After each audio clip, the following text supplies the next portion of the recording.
Welcome back to the Play-by-Play Podcast YouTube channel, where today we're going to start slowly sliding into the NBA season as NBA preseason has now begun to tip off.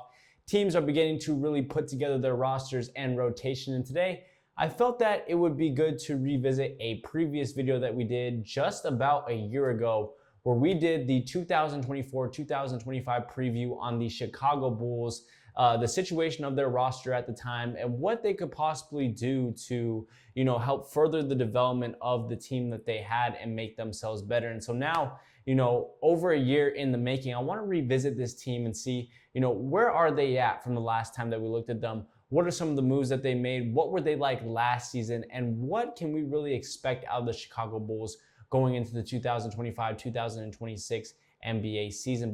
But before we get into that, I want to encourage you guys to go down below, subscribe to the channel, leave a like and comment on the video, as well as share this video with your friends. And if you haven't already, go ahead and follow us on all social medias, that being TikTok, Instagram, and Twitter. All of those ads are going to be down below. And like always, on all those social medias, you'll get to see my latest reaction to breaking news from the NBA, the NFL, and combat sports. And you will never miss for whenever the podcast decides to upload an episode.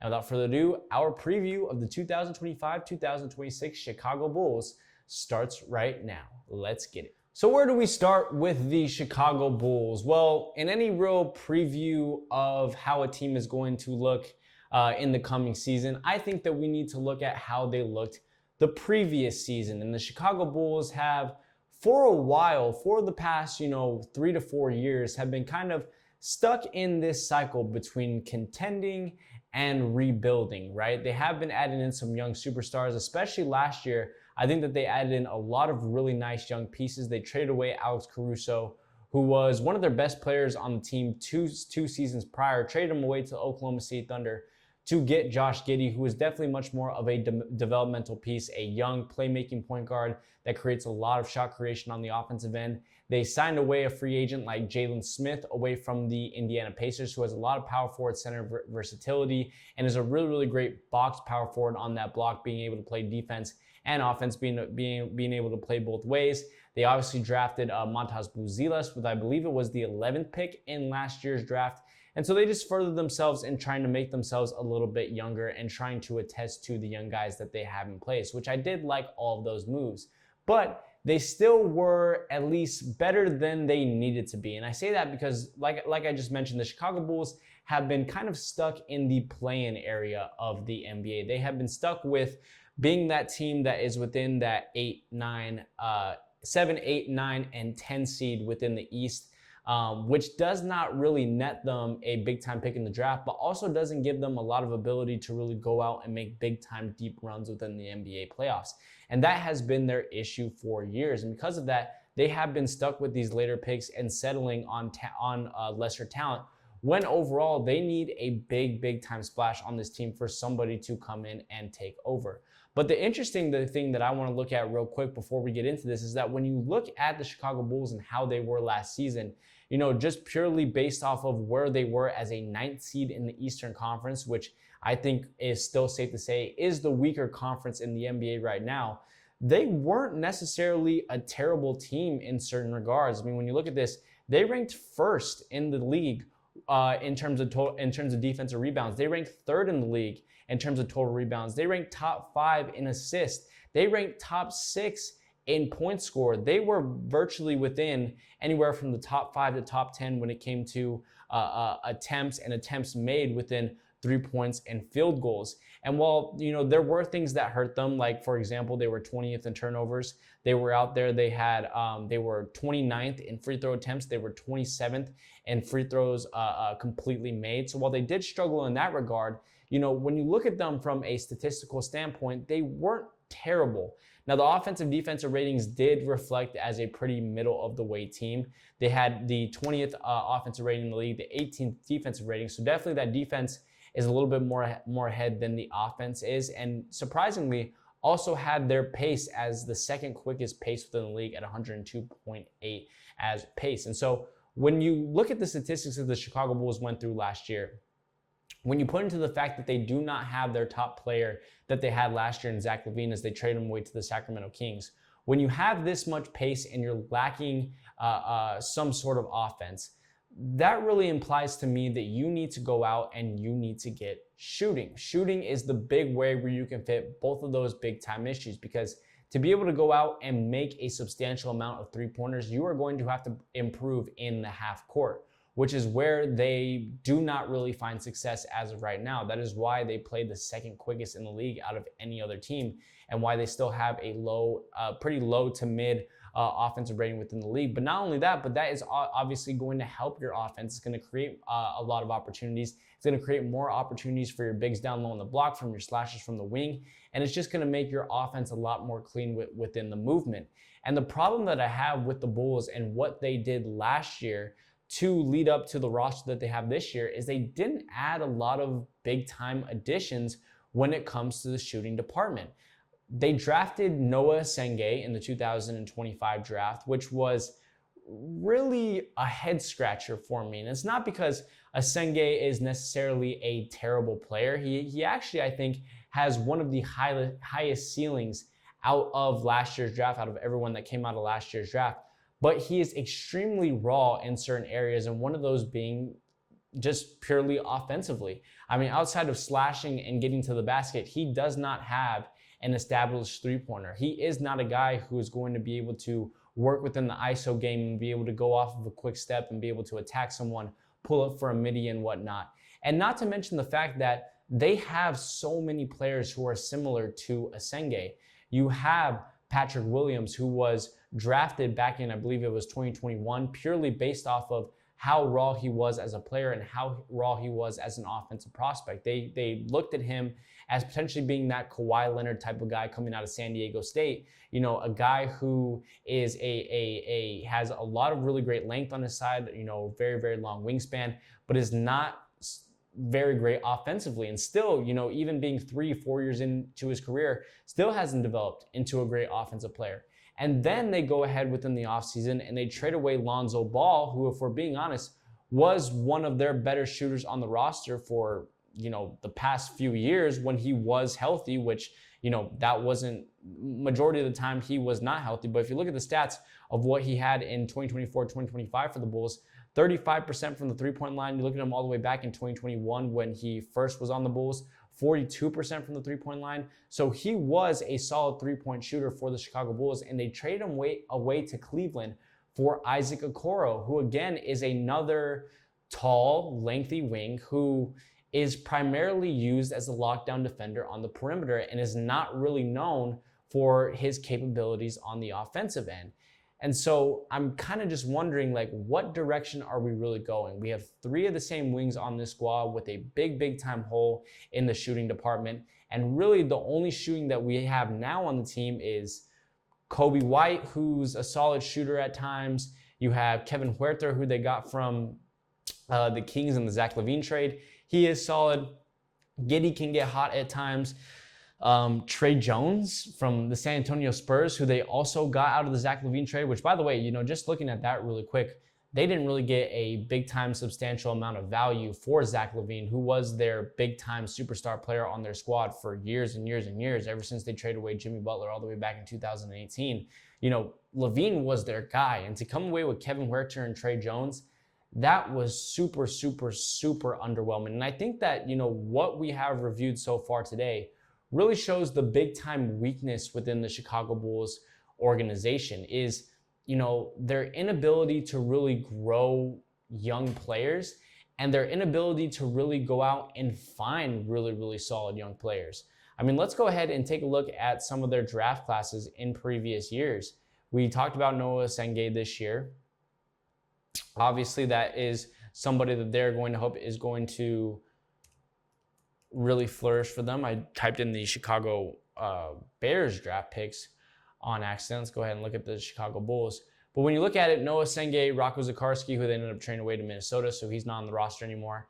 You have Montas Buzelas all the way back in 2024. Thought that it was a solid pick. They didn't have anyone in 2023. 2022, their first round pick was Dalen Terry. I believe that was the guard out of Arizona, who has been getting a little bit of playing time, especially on the roster in the previous year, but has not, you know, really played very well for them, only averaging 3.5 points per game last year. You had Ayo Dosunmu in the second round in 2021. Then 2020 comes the Patrick Williams draft. 2019 was Kobe White. 2018 was Wendell Carter. 2017 was Justin Patton. 2016 was Denzel Valentine. So you can see, I can continue to keep on going further and further back. And the further I go back, the less that this is going to impact this current team. But what you're really seeing from this is two things. Either A, they cannot draft well, or B, they trade away majority of the good players that they had drafted. I mean, taking a look at this, Denzel Valentine was a sharpshooter at Michigan State all the way back in 2016. Didn't work out for the Chicago Bulls.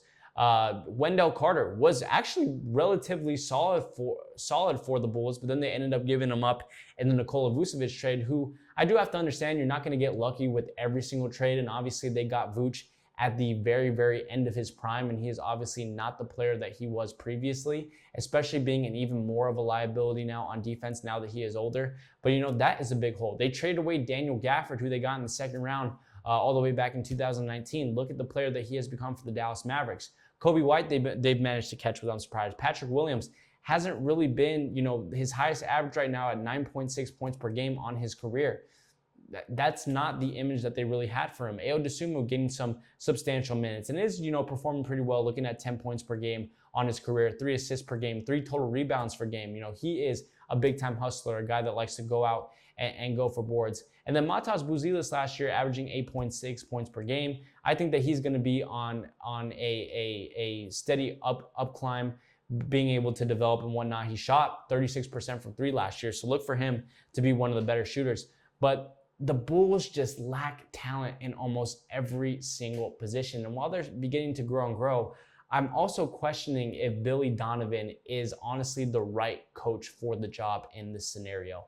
And to be honest, when it was first announced that they had signed Billy Donovan, I was ecstatic. I thought that was the perfect signing for them. The experience that he had on the Oklahoma City Thunder, the success that he had on the Oklahoma City Thunder, his ability to come in early and really to come in for and develop guys like Kevin Durant and Russell Westbrook and whatnot. I thought that was going to be the perfect fit.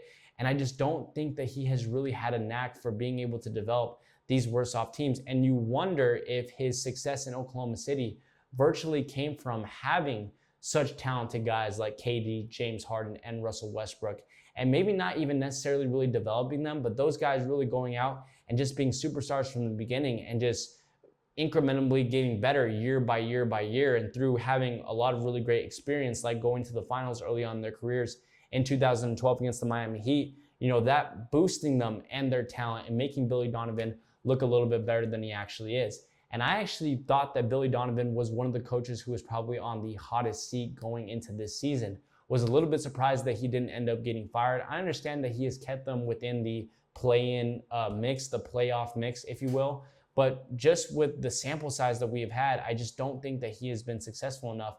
And the fact that a guy like Michael Malone, who my fellow Denver Nuggets ended up firing with only 3 games left in the season last year, has not been picked up by a team, surprises me. And I actually think that Michael Malone could be a really, really interesting guy to go out and plug into a Bulls roster, because he has had a pretty solid track record of being able to go out and develop superstars. Jamal Murray, coming out of Kentucky, sure was a sharpshooter, but he was not the all-around guard, being able to put the ball on the floor and attack the basket like we have seen in previous years. Malone helped him do that. Nikola Jokic, being able to identify that you want to pick Nikola Jokic, who was a second-round pick, over your lottery pick in Jusuf Nurkic, trading away Nurkic and selling into Nikola Jokic and being able to develop and build around his European style. Having a guy like Noah Senge, who you just pulled over from Australia or from France, I apologize, that could be a really good development tool for them and whatnot. Also, seeing the steps that even guys like Gary Harris and even Will Barton later in his prime made, and PJ Dozier and Facu Campazzo, all those younger guys who came into the roster, and there are plenty that I am not thinking about as of right now. Mike Malone was able to put those guys into a system that aided the strengths to their game and made them play better than they actually were. And I think with the lack of talent that you have on the Bulls roster, I think that it's a guy that could potentially be perfect, and also perfect at potentially developing some of these guys. But I'm going to give Billy Donovan I'm going to take away my doubt, take away my hate from Billy Donovan. And I'm going to hope that he's the man for the job and that he can continue to do this. But I think, honestly, 1 or 2 more years of him in this, if he doesn't do anything substantial within the next couple of years, or if we don't see a big step up from these young players within the next couple of years, I think he needs to be gone, and he needs to be gone quickly. So overall, for this Bulls team this year, I mean, I don't expect them to really be anything special. I think really what we're hoping for is a big step up from guys. Another big step up from Kobe White. He's now going to have to take over and be the leading scorer once again now that Zach LaVine is gone. You're going to hope that Ayo Dosunmu can be that de facto backup point guard for him. Kevin Huerter, guys like Kevin Huerter and Trey Jones need to come in, and they need to contribute when it comes to the shooting end. Giddey, you obviously want to see him be your main time playmaker. You want to see him start the offense, be within the pick and roll a lot with Vooch.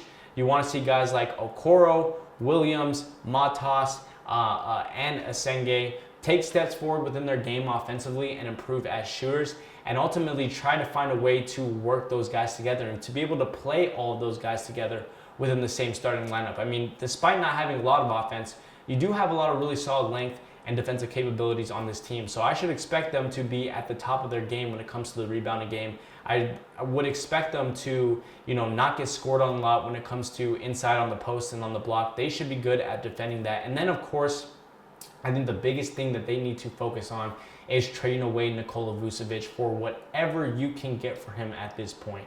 You can't come away with nothing. You have to get something with Nikola Vucevic. So whether that's, maybe a late first round pick from somebody who's trying to go out and contend, whether that is, maybe a mid-level rotational player that you can kind of just plug in and keep in for depth in case of injury, or that maybe you think, you can have some late prime development out of. You have to do something with Vooch and get him out of there. He's 35 years old at this point. He's on his last leg. Get him out of there and get some solid value. But overall, the Bulls team, you're hoping that they can be underneath that play-in apron so that they can get a top pick. I want to see them get a top pick this year and see them go out and get a guy like AJ Devansa or like Patterson out of Kansas. I would love both of those guys on these Bulls teams because I think that they just need a guy that's going to be able to take that ball and just lead this team to greatness, to be able to lead them within the offensive end. And I think that both Devansa and Patterson from Kansas, both of those guys would do a phenomenal job doing that on this Bulls team. So overall, let me know what you think about the preview that we did here today. What do you think about the Chicago Bulls? What did you think about a lot of their offensive moves? Why do you think they have struggled so much to add talent to this team? And ultimately, what is your prediction for this team in the 2025-6 season? Leave all of those in the comments down below, as well as liking the video, subscribing to the channel, and sharing with your friends. And if you haven't already, go ahead and follow us on all social medias, that being TikTok, Instagram, and Twitter. All of those ads are going to be down below, where once again on all those social medias, you'll get to see my latest reaction to breaking news within the NBA, the NFL, and combat sports. And you will never miss for whenever the podcast decides to upload an episode. And without further ado, guys, that's all that I have for you guys today. I will see you guys on the next one. Take it easy, and peace.